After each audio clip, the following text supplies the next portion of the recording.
Mr. Speaker, yesterday, Congressman Massey and I went to the Department of Justice to read the unredacted Epstein files. We spent about 2 hours there, and we learned that 70 to 80% of the files are still redacted. In fact, there were 6 wealthy, powerful men that the DOJ hid for no apparent reason. When Congressman Massey and I pointed this out to the Department of Justice, they acknowledged their mistake, and now they have revealed the identity of these 6 powerful men. These men are Salvatore Navora, Zorab Mikoladze, Leopig Leonor, Nicola Caputa, Sultan Ahmed bin Sulayem, CEO of Dubai Ports World, and billionaire businessman Leslie Wexner, who was labeled as a co-conspirator by the FBI.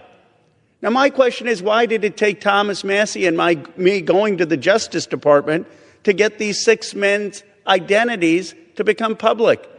And if we found 6 men that they were hiding in 2 hours, imagine how many men they are covering up for in those 3 million files.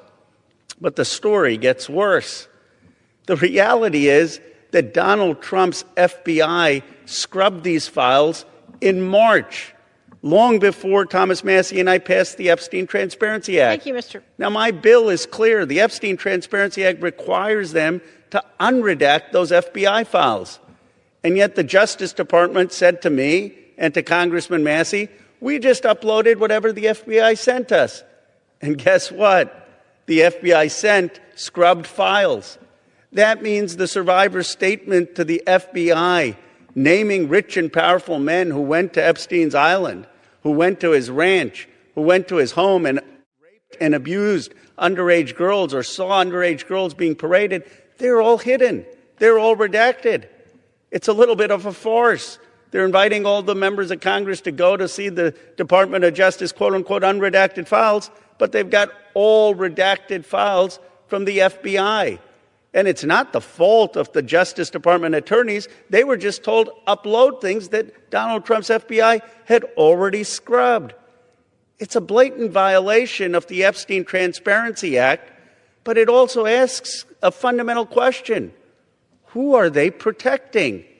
Why are they protecting these rich and powerful men, people I call part of the Epstein class?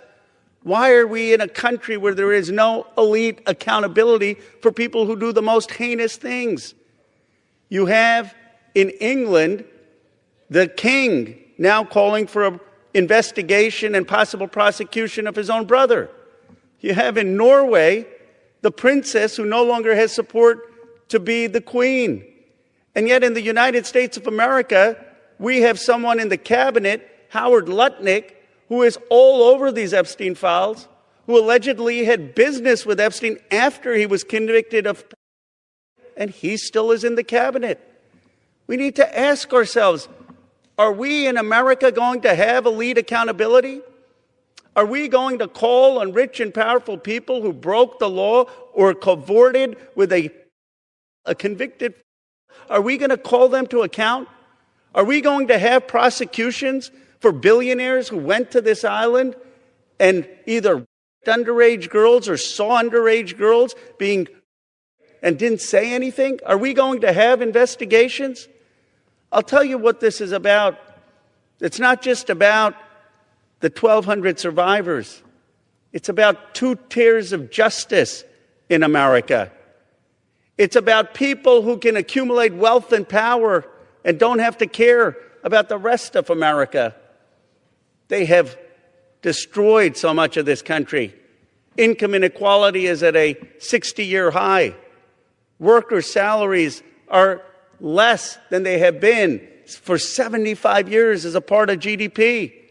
Somehow this country seems to be working for the rich and powerful, but it's not working for ordinary working-class Americans.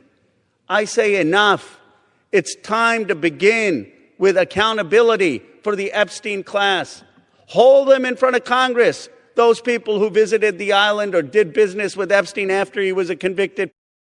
Investigate them, prosecute them, and let's return to democratic accountability in the United States of America. Let's return to one system of justice in the United States of America. Let's return to a place where every American has a stake in this country.